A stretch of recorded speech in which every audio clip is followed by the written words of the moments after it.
Good afternoon, everyone. I think we are like 3 minutes late after 12. But afternoon to you all. Thank you so much for joining us. This will be our first webinar for the Undergraduate School of Business. So I will be hosting you. My name is Leander Mchoki. I am the General Manager here at Genesis for the Undergraduate Business School. So I oversee within the portfolios of BBA as well as the higher certificate. My previous background, I've been a program manager at another institution, which was called Pearson Institution, where I was also overseeing program accreditation, as well as professional bodies, as well as new programs. That's my background. I previously started when I was an accreditation officer, dealing with all accreditations of new programs. That's it from my side in terms of the background. Just to introduce you to our topic of today, it's all about mastering debt management in a recession. And as you all know that currently we are hiked with high interest rates. And then the question is, how do I manage my debt during these times of high inflation rates, high interest rates and high repo rates that are currently going on? So the objective of this webinar is to equip you with cutting-edge tools that will provide you insight on how to navigate challenges around your debt. So just to introduce Regenesis to you guys, Regenesis is a private higher education which was founded in 1998 by the founders, Dr. Marco, as well as Dr. Law, as well as Dr. Penny Law, as well as Mr. William.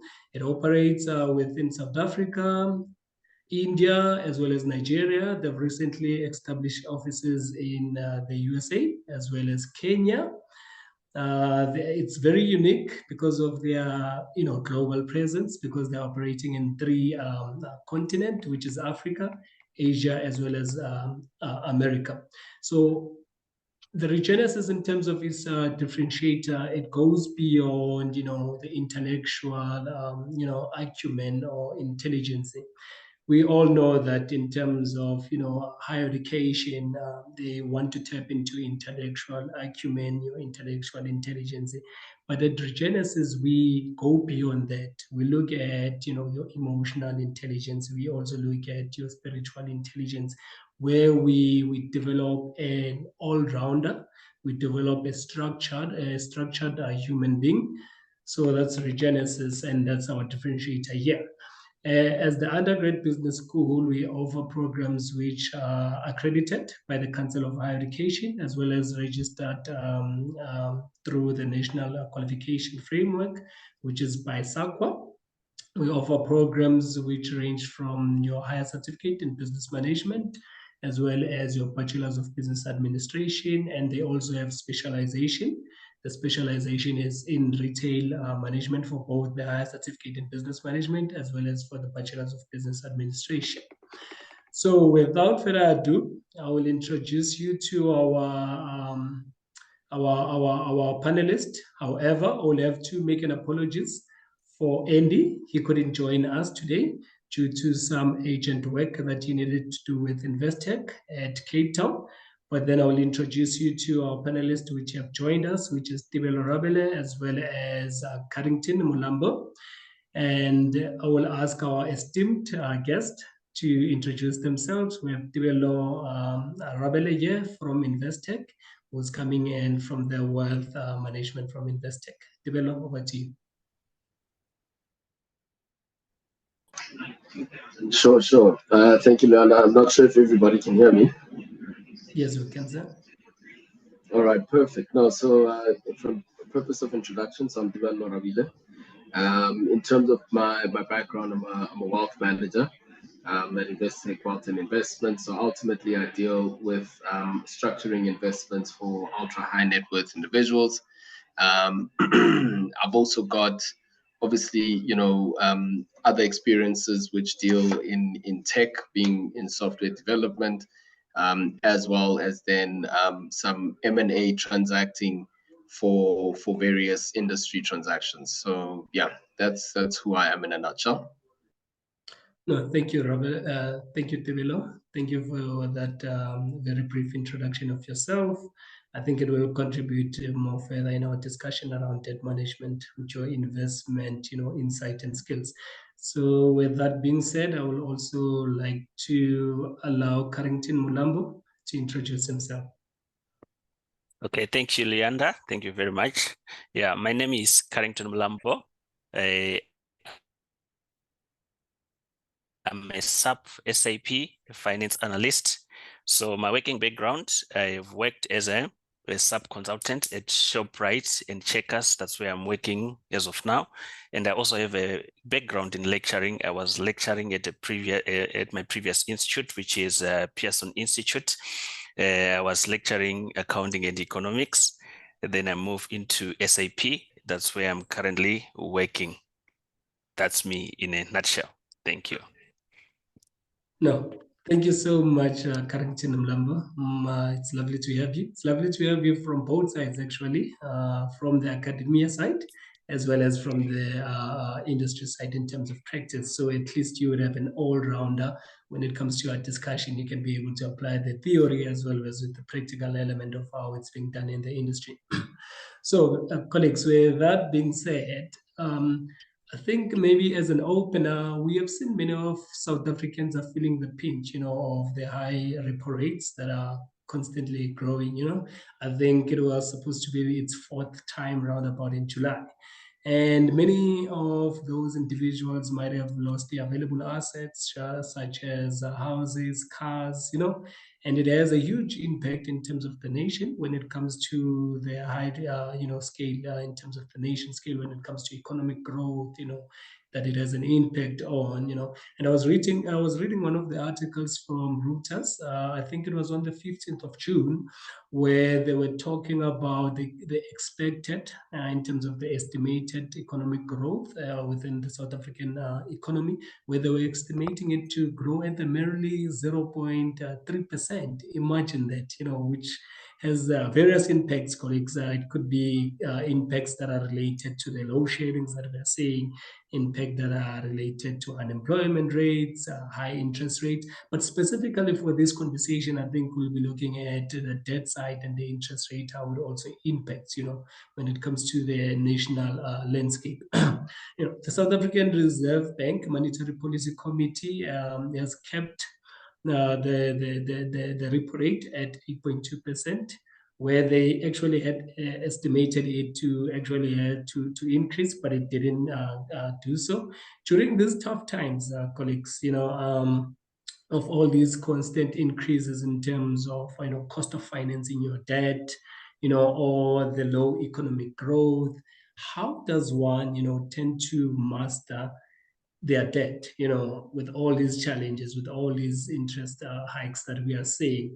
Maybe I will start with Carrington here. Maybe, to say, how does one, try to master, and how do they manage their debt during this time of where, to service your cost of financing, it's very much high with the interest rates that are going on, with the repo rates that have increased? Maybe Okay. Carrington? Okay, thank you, Leander. Thank you, everyone. So I can say I'm going to go with the basic way of understanding what is debt and how you can manage it. So first of all, the first thing that we really need to understand is debt. What is good debt and what is bad debt? That's the first principle that you should have an understanding on, right? Because debt can only be bad when it starts to cause what you call financial distress. Now you can't afford to pay it.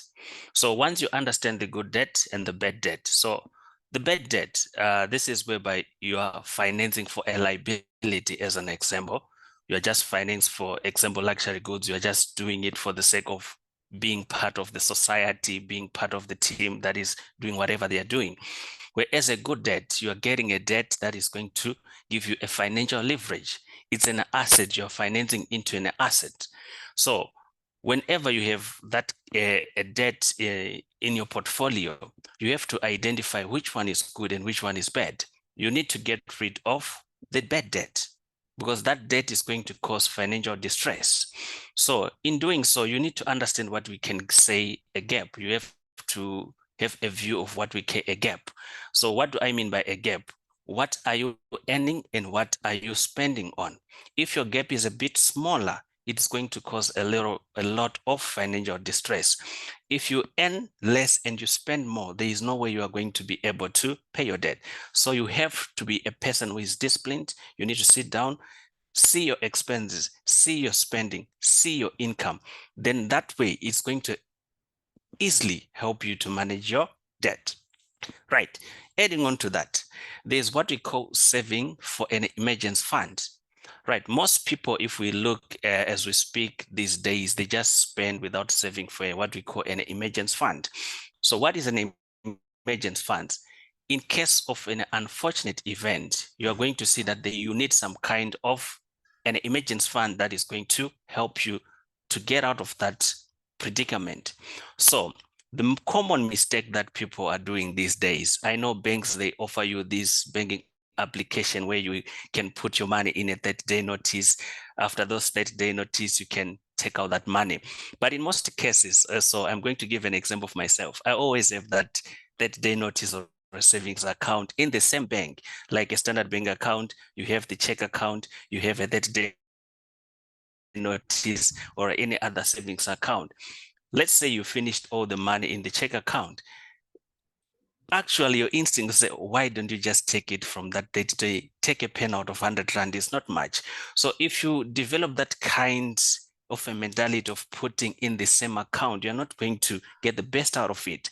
So the best way that you can help yourself in order to manage your debt, right, especially when it comes to saving for emergency, put it in a separate account. There are so many banks that do offer those kind of savings.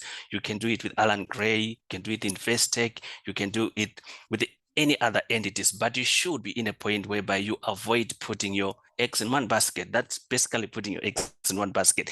You are having a same account with different accounts. When something happens that doesn't really need money, because you already see, because we are emotional beings, you can say that I have this money in the same account. Why don't I just take it?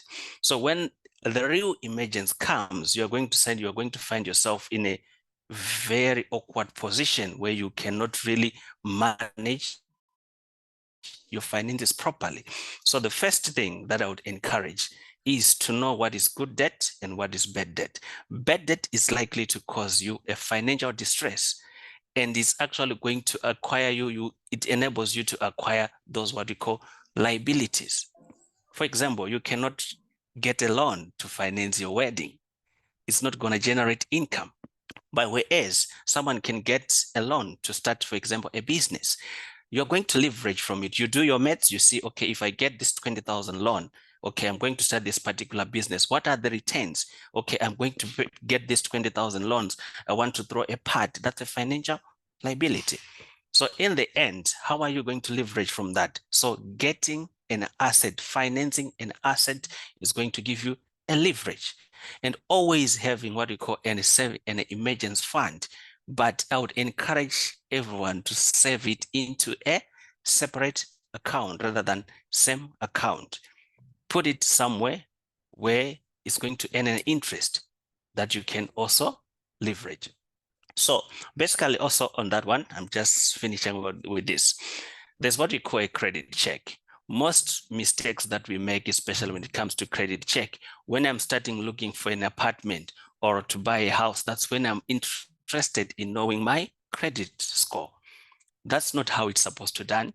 Check your credit score regularly so that you know, I want to do something in 3 years' time, in 2 years' time. Start building your credit score. Start building your credit score daily. Look at it, update it. If something is not interesting in that particular, you can go to the bank. I'm seeing this particular item. How can I improve on this? Rather than doing things at the last minute. So always be up to date with your credit score. Thank you, Leander. No, thank you so much, Mr. Carrington. And you've touched Okay. on 3 points that are great. Before I hand over to Dylan, you've touched on, building on your credit, credit visibility with the banks. Start now. If you know that you want to invest for the next 3 years, you want to, acquire credit somewhere else, but you should start now instead of starting whenever you want to get that particular debt. You've also touched on emergency funds, where people should be putting in terms of emergency funds so that they can have that distress when it comes to financial burden.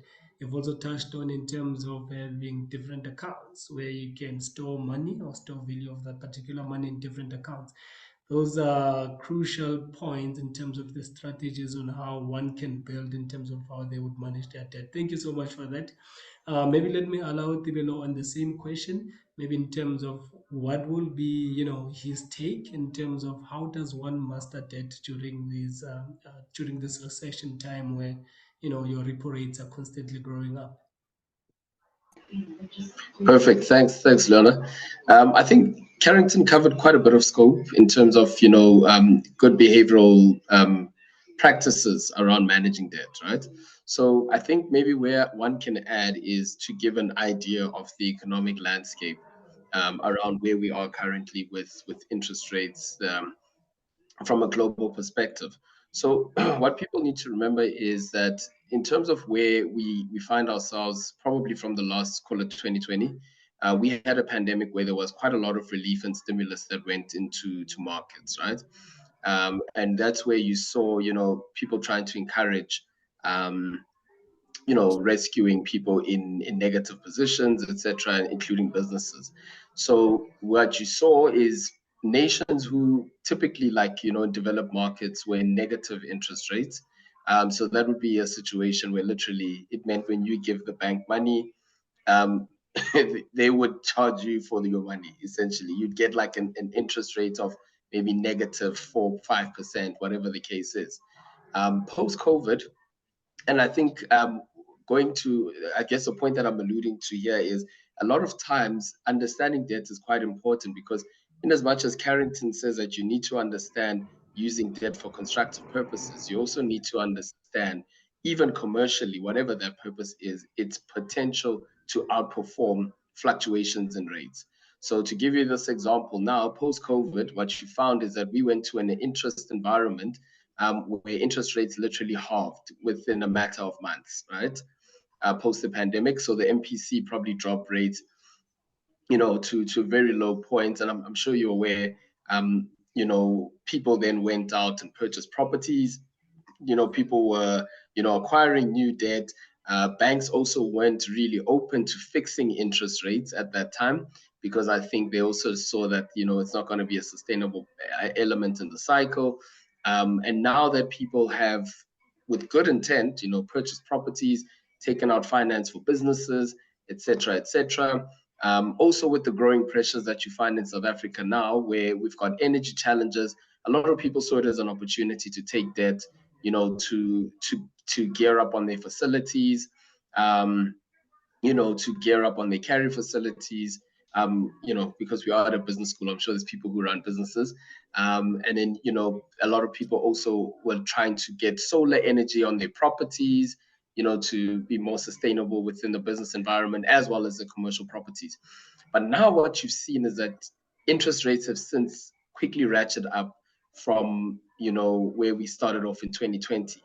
And this is where now you start to see the pressure. So people went from having, debt gearing facilities where there were 2 times on gearing. Now you find that they had maybe positions of 5 to 7, which puts a strain on your balance sheet. It puts a strain on your on your liquidity, and most importantly, the operational aspects of the business.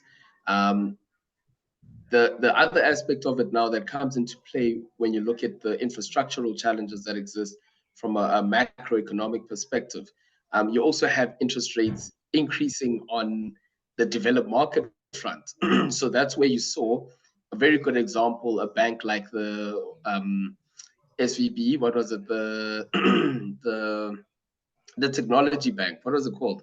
The soft bank of, anyways, it was the whole fintech bank. It was a tech bank, Silicon Valley Bank. That's what it was called, yeah. SVB. And SVB was in an environment where, without looking at maybe the balance sheet practices of liquidity analysis, they went and raised long-term debt, which is long duration debt, because the US and developed markets were in 0 to negative territories for the longest of time. And what then happened is when these interest rates quickly went up, now you're sitting in a position where the long-term durated debt created a liquidity crunch in their local banks, and that's what caused the banks to collapse. A lot of the the banks that you saw collapsing in the US or because of that. So it's just one anecdote, which is also relevant to the global economy. As a local player with interest rates raising in global economies, it also brings a big impact for you because your interest rates are driving further. South Africa's got a low inflation rate. A lot of emerging markets do, but they have to increase rates to keep up with the global economy rates because essentially they have to benchmark. Otherwise, we lose a lot of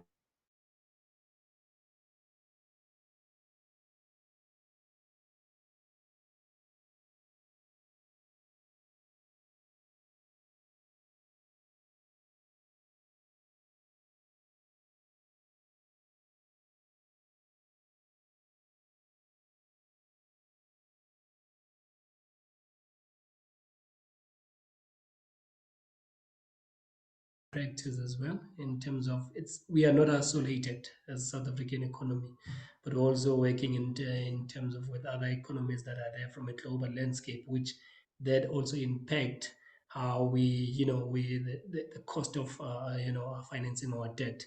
I think maybe to probe or back on what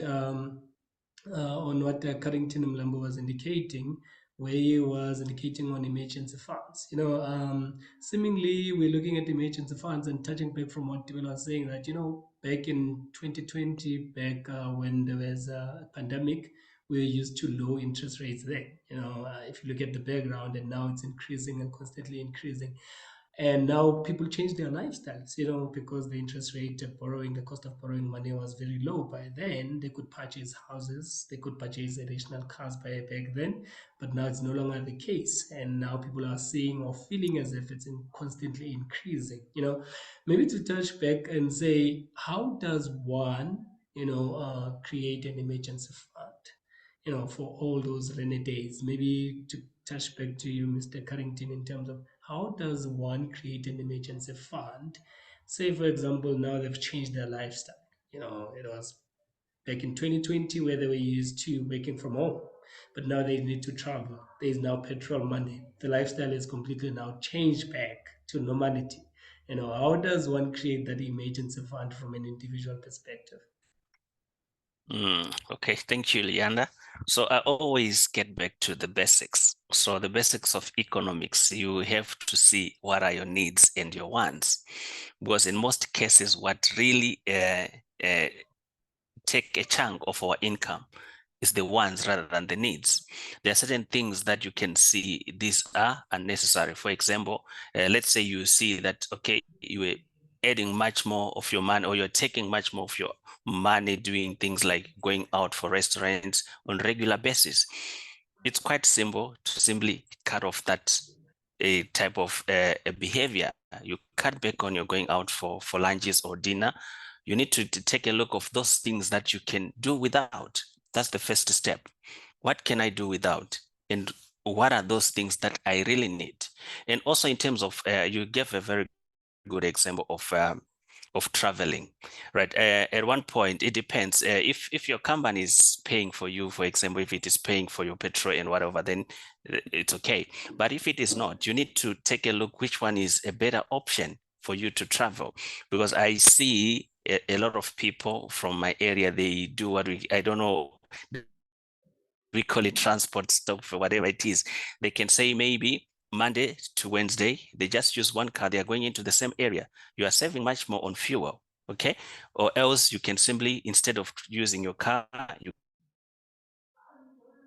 can simply go on a train to travel.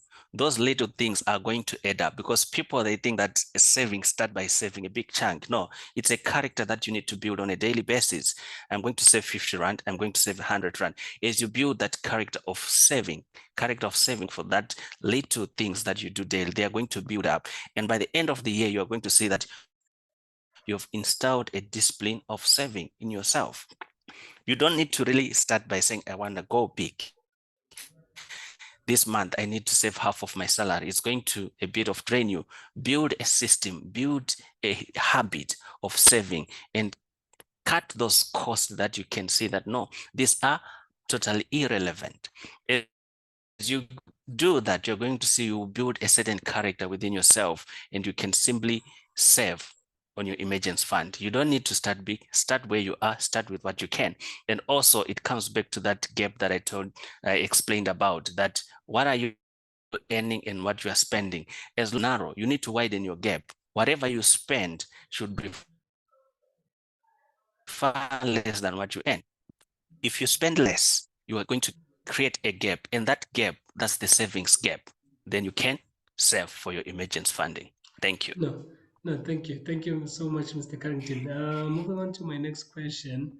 As we have indicated that the current repo rate is at 8.2%, what does this mean from an individual or from a national perspective?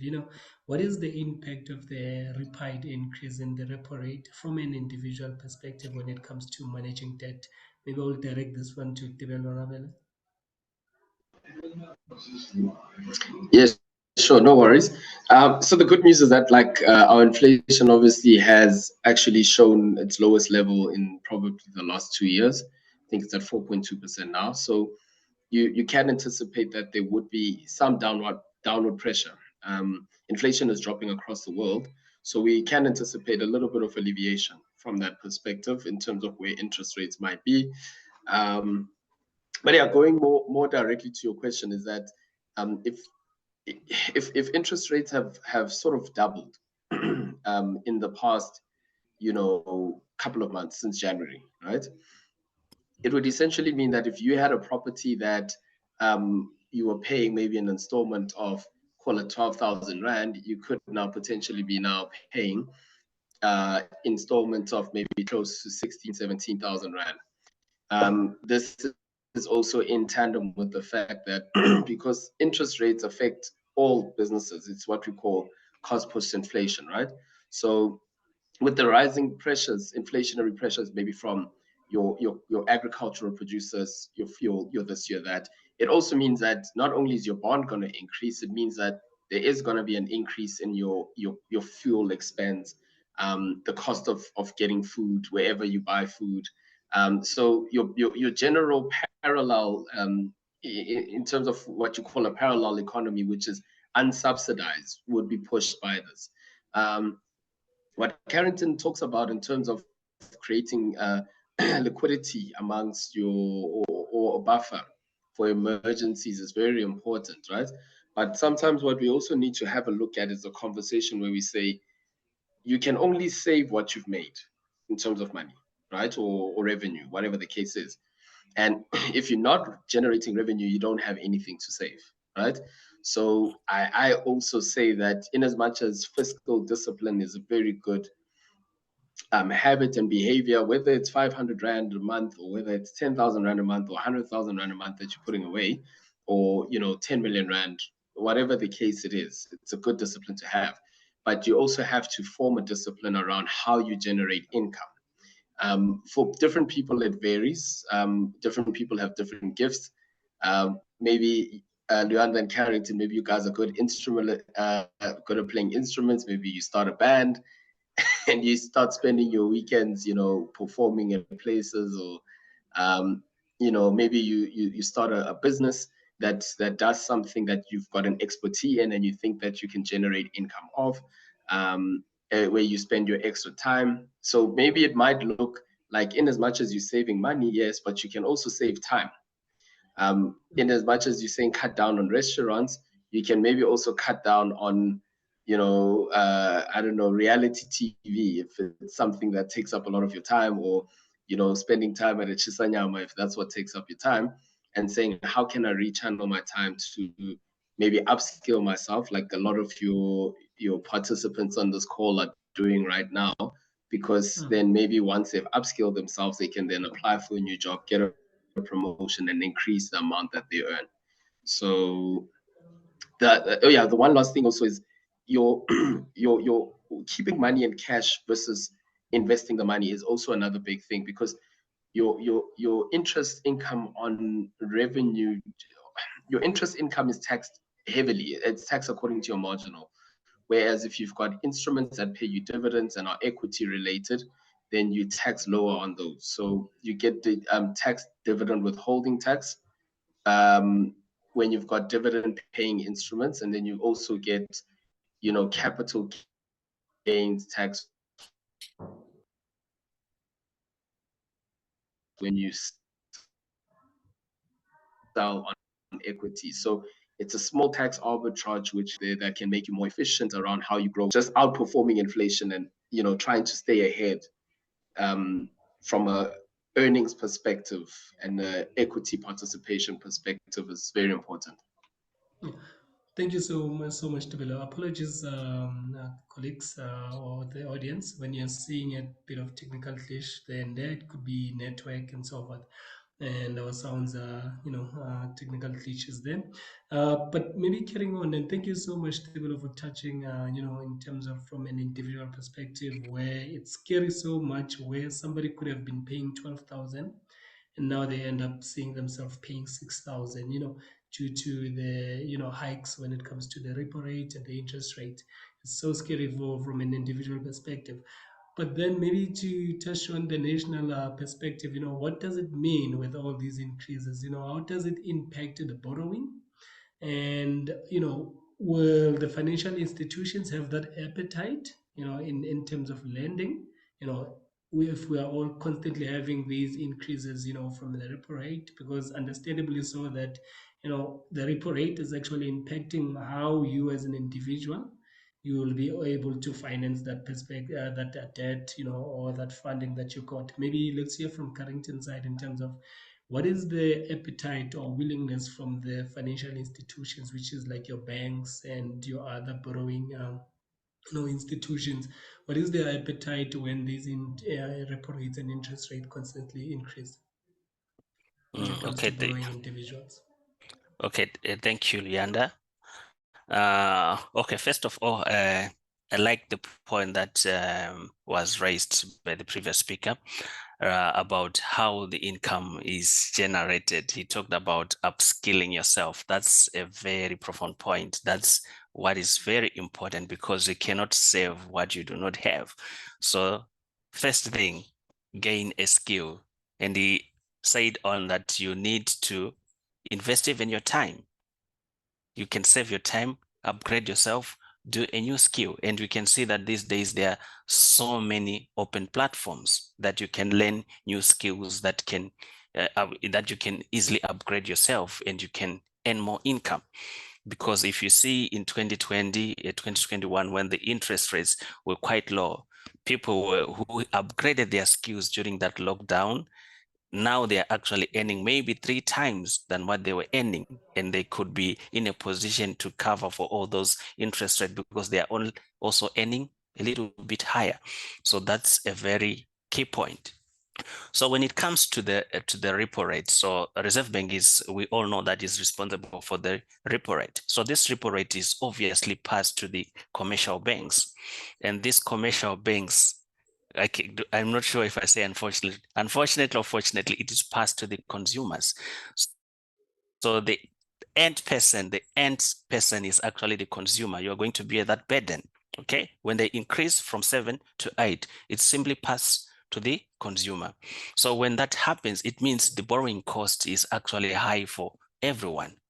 And it means everything. I'll just give a simplified example of a business.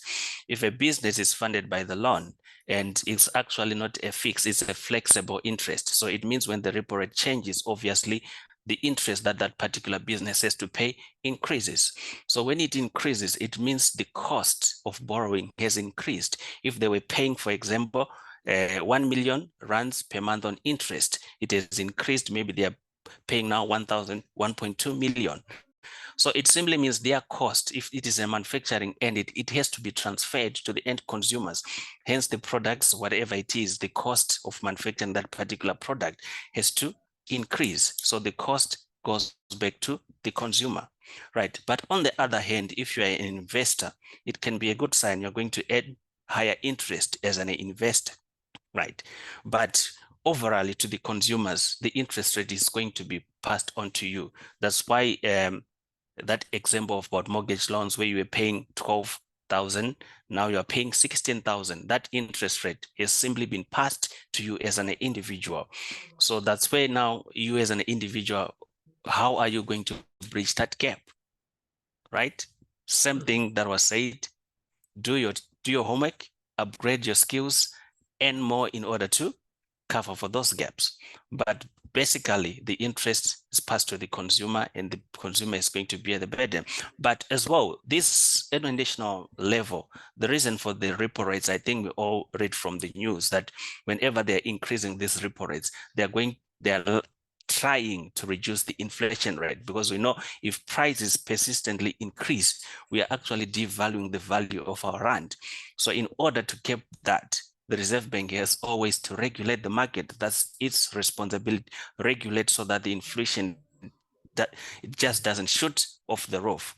So you have to regulate those prices so that we keep them at a particular level, right? Because when the rand becomes weaker, when everything goes expensive in matter of hours, I think we know examples of countries like Zimbabwe where inflation just skyrocket today, tomorrow, the prices of bread is 1,000 bond, tomorrow wake up it's 5,000 bond. It devalues what we call the value of the money, and it redistributes the wealth. The one who had already made some purchases today is going to benefit. Let's say he bought the resources today, then the person who is supposed to buy tomorrow is going to be affected. So there's going to be a high redistribution of wealth. There will be gainers and there will be losers. So we need to put a balance on that, and that's the main responsibility of the Reserve Bank. In terms of the monetary policy. But all in all, in terms of the nationality, the fiscal policy, the monetary policy alone does not really work alone. There has to be also the fiscal policy in order to regulate whatever that is happening in the economy. No, Okay, thank thank you you. so much. Thank you so much, Mr. Carrington. And it's lovely that, we need to reskill ourselves so that we can earn more. As we're an education institution, we are all about that, constantly and continuously developing yourself. And I'll move on now. And I want to talk about the debt, temporary reliefs that are there. Constantly, if as an individual you're struggling, paying off your debt, I think banks normally advise that reach out to them first before you can go to any other place. They would normally advise that come to us first, talk to us, so that we can have like a temporary debt relief for you in terms of the strategies that they have when it comes to debt reliefs or temporary debt reliefs. So how does this work? From an individual, how does it impact them, and how does it impact their credit score? Does it have a credit score impact? Those particular reliefs, that maybe after a year, after I've been in part of this program of a temporary debt relief, does it impact my credit score? When I want to now go and maybe want to finance my house, or I want to go and finance my car and so forth. What is the impact on the credit score with these debt relief programs? Yeah. Any take on that? Yeah, Tibana, you can go ahead. Uh, so so look, I'm not an expert on credit ratings.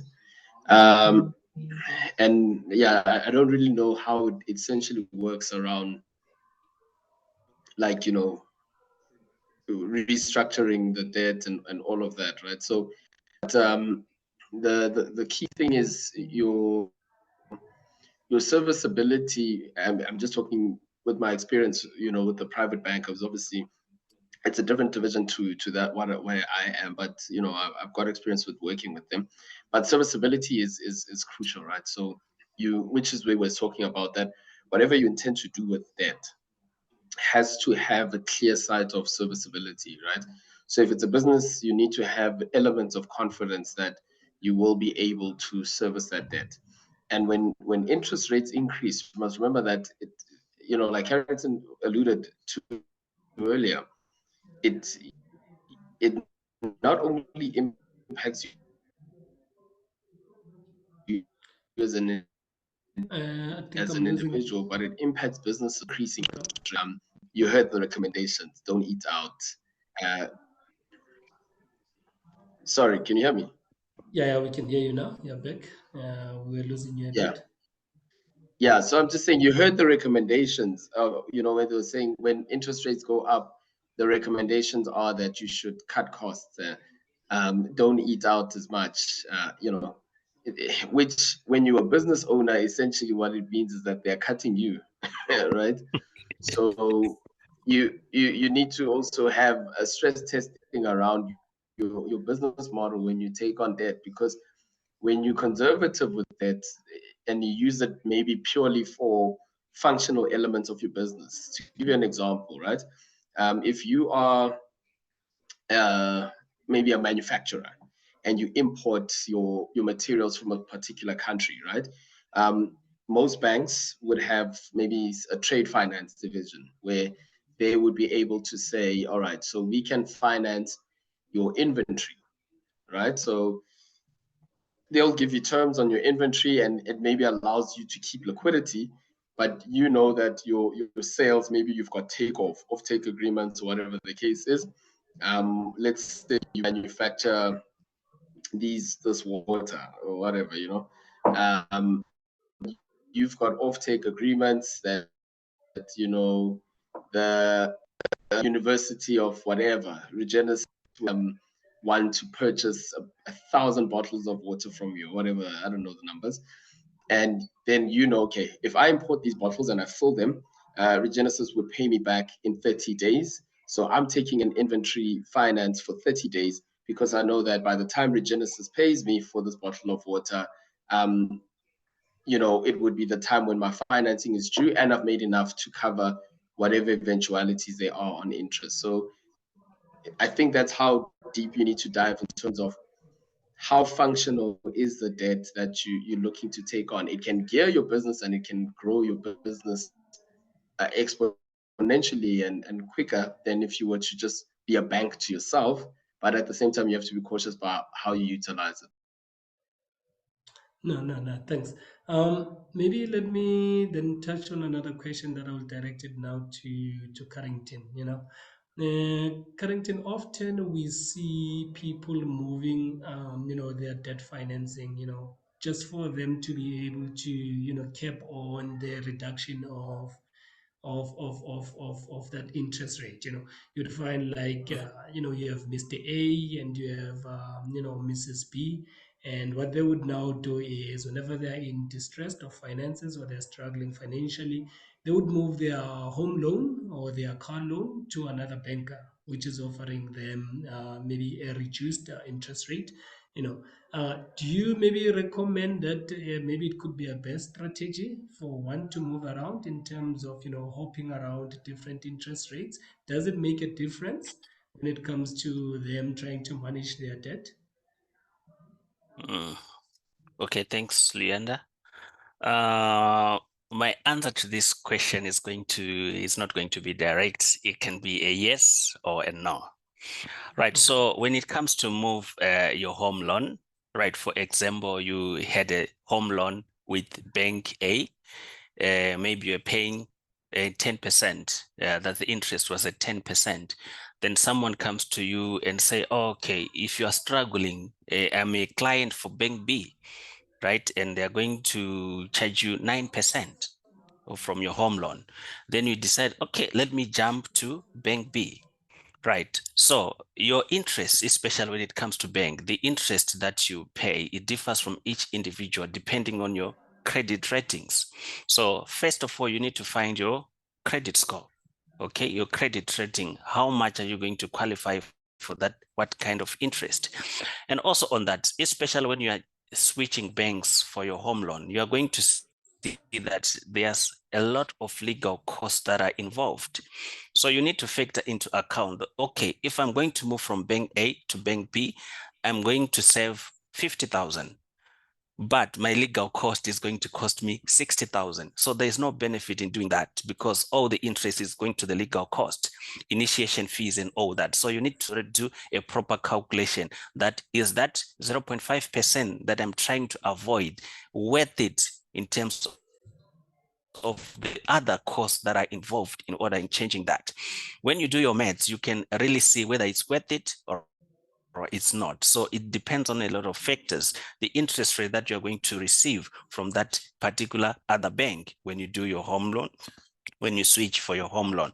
In this particular case, there is no transfer duty because it's simply the same house. So, but there are other legal costs that are involved. So once you weigh your options to say, okay, I'm avoiding the 0.5%. So what will be the legal cost? What are other costs involved? Because you are later going to see that, okay, even if I avoid the 0.5%, but the overall cost that I'm going to pay on legal costs is actually supersedes the benefit. So there is no benefit in doing that. And also you need to check the trends, particularly, home loans, normally the interest is flexible. So when that interest changed, that particular bank that you are actually joining now, when they change their interest rate, how do they change compared to the repo rate? How do they increase it? Because you find that you are skipping from the 10% when the repo rate changes. How are they going to be increasing that interest rate compared to the new bank? So there are a lot of factors that you should take into account before you make that move, so that at the end, you're not going to make losses, because once you jump to this bank, you realize that's not it. You acquire more legal costs to go back to the previous bank. So there are a lot of factors that you should take into consideration before you move. But for others, it is quite beneficial, especially if the interest is 1% or more. You are likely to cost on your mortgage by maybe 100,000 in those 15 years. Yeah, but for others, it's going to be eroded by the legal fees, so it won't be worth it. But for others, it's worth it. That's what I can say. Thank you. Yeah, thank you so much, Mr. Carrington. And I'm glad that you've touched on different factors that could impact, like your legal cost of you moving your debt or operating, just because of only solely to address the interest rates that are there. Maybe you want to have a cheapest one. Maybe, Tibelo Rabele, do you have maybe a different perspective or maybe a contribution on it? What's your take on the debt going around? Yeah, so I would agree. Debt, especially on large assets, it's a big consideration. A change on 1% on a property, maybe that's like 3 million rand of interest, can be a significant amount of money in the overall period, right? Yeah, the costs of transferring, to you always need to consider frictional costs. Even like with property, when you buy property and you're selling property, I think people often don't consider the actual costs of achieving this. Um, the other big thing that can be of great assistance would be the private banking. Private banking, I mean, a lot of people here qualify for private banking, if not all, if they're at master's level. And if you were to be within private banking, wherever you are, whether it's with an Investec, if you qualify for it, or a Netbank or an ABSA or Standard Bank, FNB, whatever the case is, because there they compete in, it's quite competitive on the lend, because then they lend out at prime rates, or they lend out at prime less rates, right? So always be fixed at a prime less one, or whatever the case is, or you'd always be fixed at a prime on whatever you qualify for. So private banking is a good thing to consider, because it will spare you a lot of money on debt repayment. No, thank you so much, Tibelo. Thank you so much for the insight when it comes to now private banking, where people can also opt in terms of, maybe considering private banking whenever they are taking their huge assets loans, especially when it comes to like your home loans and so forth.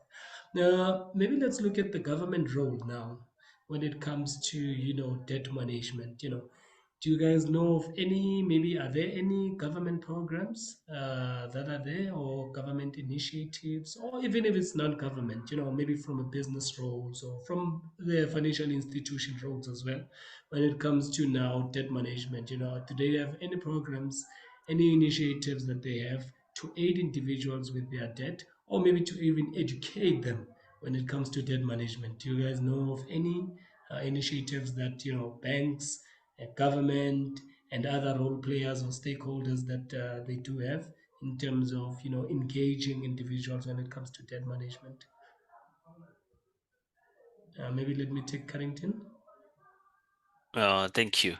I'm not sure much about it, but I know that the government also have what we call the debt relief bill, whereby it tries to help individuals and businesses, especially in instances like what happened during the pandemic, right? It can also be in a position to assist, to say what can be done. They can discuss with the business and the individuals so that they can be a kind of a relief. I think during COVID, we all heard what the government was trying to implement to say people, they could put a break on debt repayment. That's government being involved, trying to help people.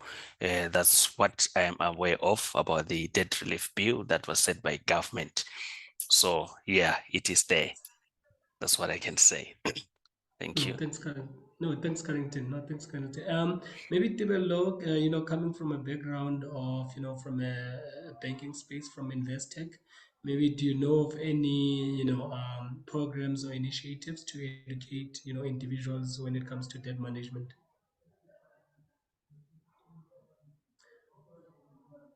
I think we might have lost Tibelo there. Okay, apologies for Tibelo. Maybe as we might have lost him due to maybe network and technical glitches. Probably we'll then move on to the next question while we wait for him to reboot his network. Let's look at when it comes to debt management strategies. Our top economists have sounded the alarm that it's time to streamline our financial, strategies and tightening the belt. And what are the immediate cutting edge tools or insights that you can give away when it comes to debt management? What are the strategies that are there? What are tools that people can use when it comes to debt management? Maybe Mr. Carrington, while we wait on Tinelo. Okay, yeah, there are plenty these days, especially in the era of technology. If you just go on Google, I know Old Mutual, they do have a tool on their platform where if you just debt management tools, Alexander Forbes, they also do have Alan Gray. There are a lot, even banks, they do have those tools. So what I would encourage you is just to use different types of tools. Just Google those ones, examples that I gave. That's the first easier one that you can simply implement from the comfort of your home. You can list all your debt, whatever, whether you want to do a debt consolidation, whatever it is, just go on those platforms. They do offer you very good tools that you can use in order to manage your debt. And also the other way is just to go to a financial advisor. There are a lot of companies that do offer those things, which I would recommend if you really need kind of help and you are not maybe good in using those online tools, so that they can really structure things. Maybe there is a cost, of course, involved, but it's worth it so that you can really restructure your things and know what you owe and how you're going to overcome your debt.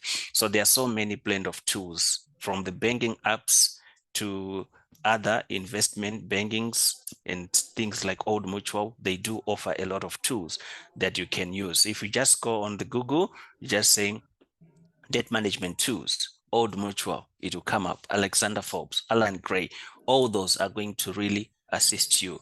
Even I know, I'll just give another example, especially people who want to do tax returns, because you find that people at the end of the year, when they do their tax returns, they will see that, oh, they're owing 20,000, which will later even put more burden on you. There are so many tools, especially I use the Old Mutual one. It gives you a platform where you can put all your amount that you earned and simply calculate what you owe to SARS or whatever it is.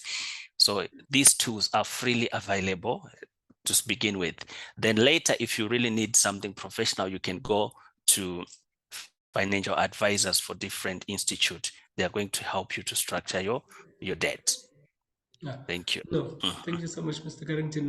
Glad to also say that Mr. Tibelo is back. Yeah. Mr. Tibelo, can you hear us now? Are you back? Mr. Tibelo? Okay, I think we might have lost you when it comes to sound, Mr. Tibelo. We're not sharing you from our side. Sorry. Yeah, can you hear us? Yes, can you hear me?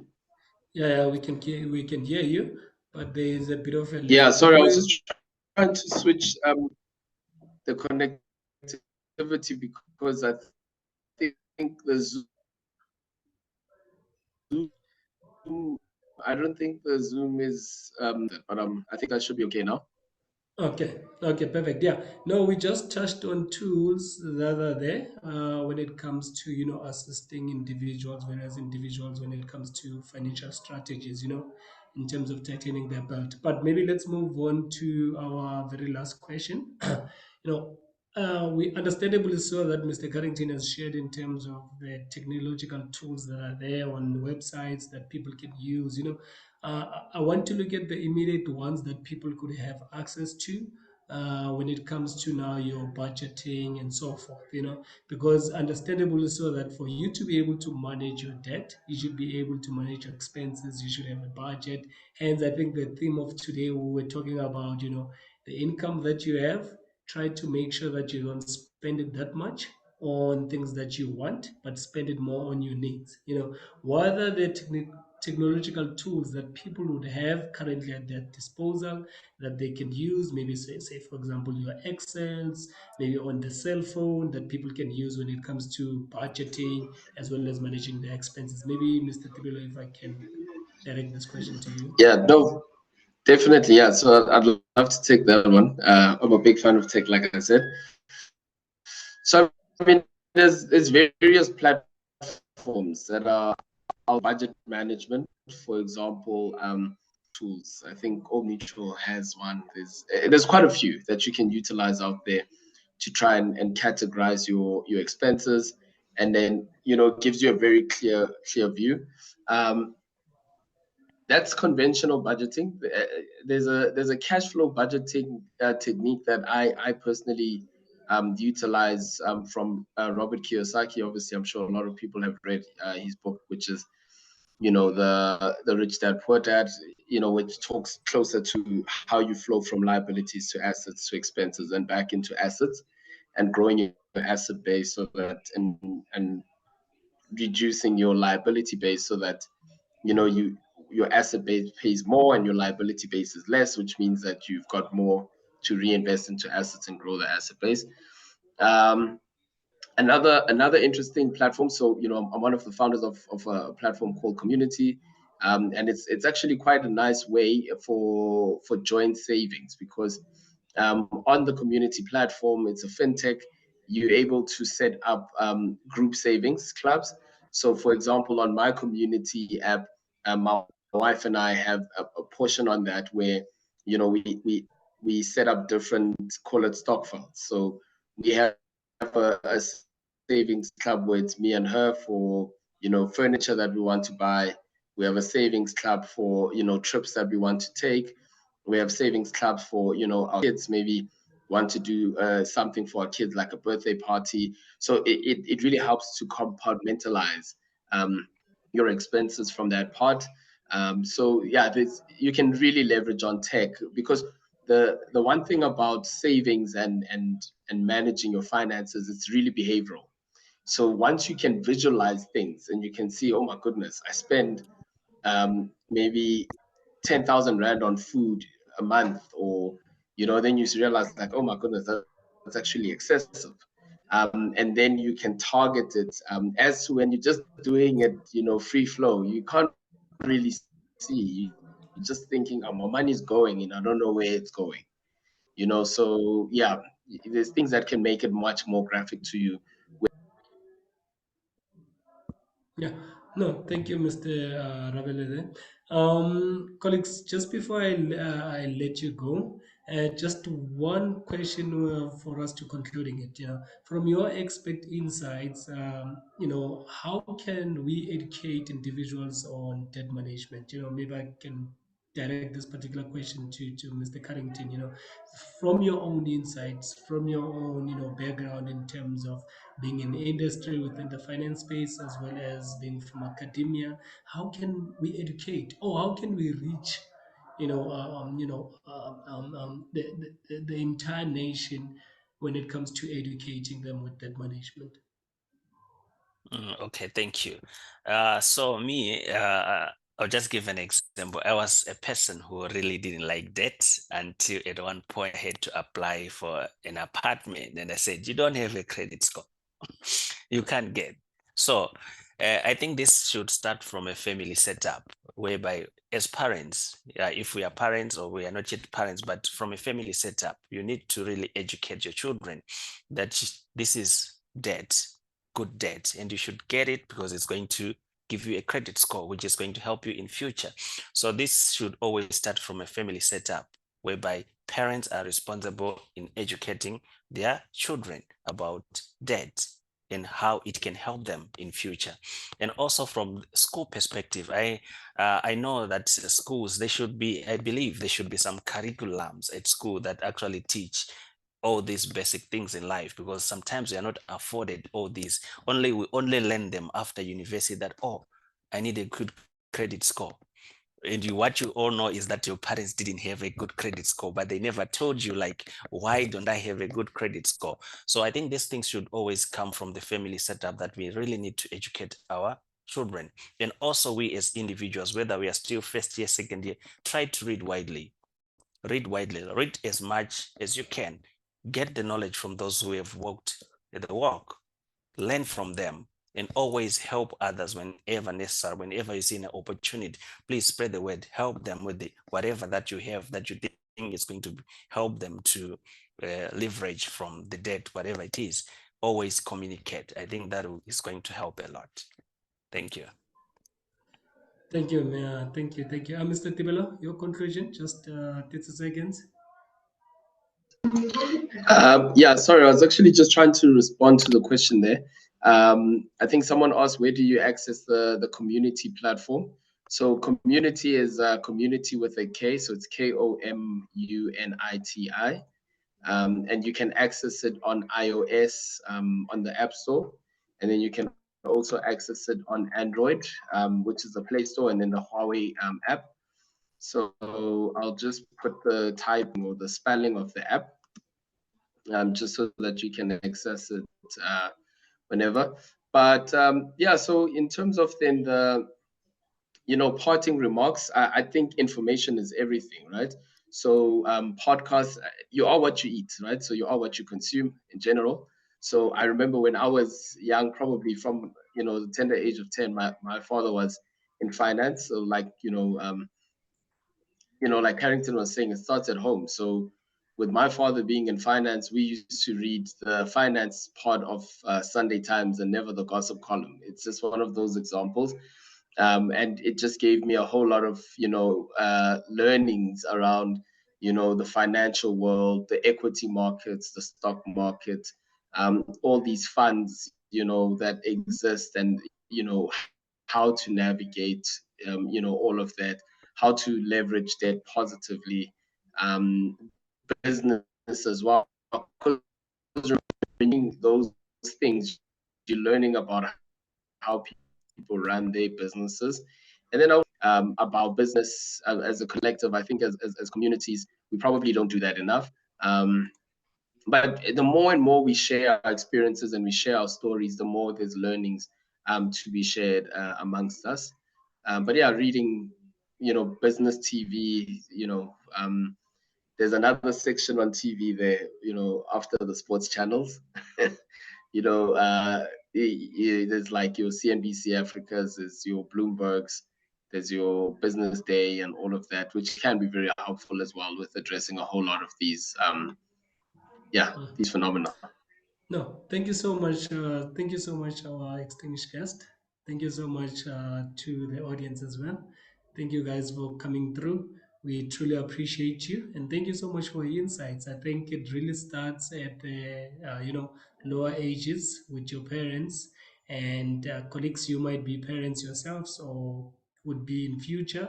I think the debt management then starts with you. It means it's your job first before anybody else can start, in terms of teaching your kids or your, close families and friends. It will need to start with you when it comes to debt management education. Thank you so much, colleagues. Thank you for joining us. We truly appreciate your insight. We truly appreciate your expertise and your experience around this particular topic that we're having. Our next webinar will be on the 28th of September 2023, and the topic will be around building, really building adaptability and building agility when it comes to the modern working environment that we see ourselves with the new digital age.